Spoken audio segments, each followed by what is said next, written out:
প্রিয় শিক্ষার্থীবৃন্দ, আমরা আজকের লেসনে তোমাদেরকে শিখাবো অনুশীলনী 2.1 থেকে আমরা শিখবো উদাহরণ 3, পাশাপাশি এই অনুশীলনীর 5, 6, 7, 8 এই কয়েকটা অঙ্কের সলিউশন আমরা করব। তাহলে উদাহরণ 3 দেখা যাক। দেখো উদাহরণ 3-এ কি বলা আছে। উদাহরণ 3-এর প্রশ্নটা যদি আমরা একটু দেখি, তাহলে প্রশ্নতে আমরা যেটা পাবো সেটা হলো, দেখো কয়েকটা অনুপাত দেওয়া আছে, 1, 2, 3টে অনুপাত। এটাকে মিশ্র অনুপাত করবা। তো মিশ্র অনুপাত করার ক্ষেত্রে কী করতে হয়, প্রত্যেকটা অনুপাতের পূর্ব রাশি কে নিব, পূর্ব রাশি প্রত্যেকটা অনুপাতের, এই যে দেখি আমরা প্রশ্নের সাথে মিলিয়ে নেই। তাহলে এটার পূর্ব রাশি কত, 5, এটার পূর্ব রাশি 4, এটার পূর্ব রাশি 3, তিনটা গুণ করলে হবে 60। আবার উত্তর রাশি কত, এটা 7, এটা 9, এটা 2, 9, 7, 2 গুণ করলে 126।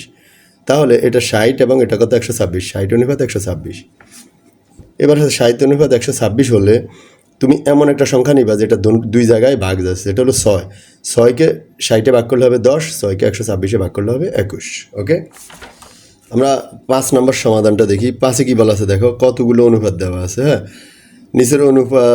নিচের সমতুল অনুপাতগুলোকে চিহ্নিত করবা। তো সমতুলের তোমরা আগের ক্লাসগুলো যদি করে থাকো তাহলে এটা বোঝা তোমার জন্য অনেকটা ইজি হবে। দেখো কি করবো আমরা, এই যে দেখো 12:18 প্রথমটাকে, এটাকে আমরা উভয় পক্ষকে 6 দ্বারা ভাগ করব।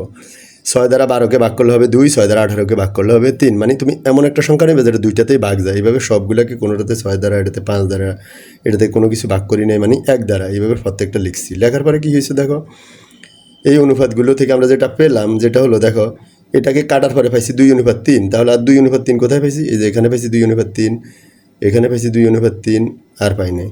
3 জায়গায় 2:3 পাইছি, তার মানে ওই অনুপাতগুলো হলো কি, এই 3টে অনুপাত হলো সমতুল অনুপাত। এবার আসো 1:3 পাইছি কোথায়, এটার ফল পাইছি 1:3, তাহলে এটাকে নিলাম। 1:3 এটার ফল পাইছি, এটাকে নিলাম। 1:3 এটার ফল পাইছি, এটাকে নিলাম। তার মানে এই 3টা আবার সমতুল অনুপাত। তার মানে কাটার পরে আমরা প্রতিবার একই রেজাল্ট পেলাম, যেখানে যেখানে একই রকম রেজাল্ট পেলাম সেটা হলো সমতুল অনুপাত।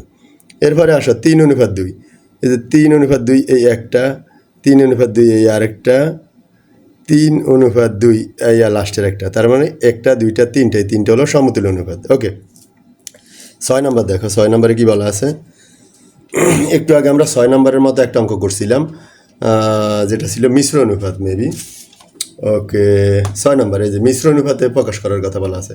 কতে বলা আছে একটা অঙ্ক, খতে একটা। কতে 1, 2, 3টে অনুপাত, খতে 3টে অনুপাত।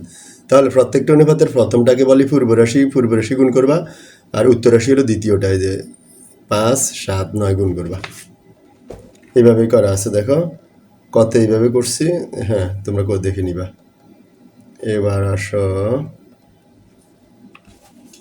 7 নম্বর। 7 নম্বর কী বলা আছে, 9:16 অনুপাতটিকে ব্যস্ত অনুপাতে প্রকাশ করে। এটাকে ব্যস্ত অনুপাতে প্রকাশ করলে কী হবে বলো, আমরা জানি ব্যস্ত অনুপাতে প্রকাশ করার সিস্টেমটা হলো, আগেরটা পূর্ব রাশি, পরেরটা উত্তর রাশি।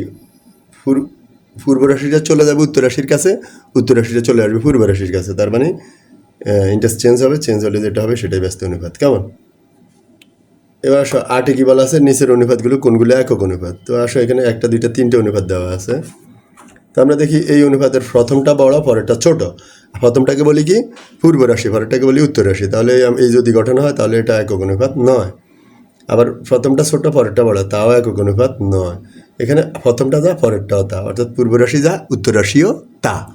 যদি পূর্ব রাশি এবং উত্তর রাশি একই হয় তাহলে সেটাকে আমরা কি বলি, একক অনুপাত বলি। ওকে।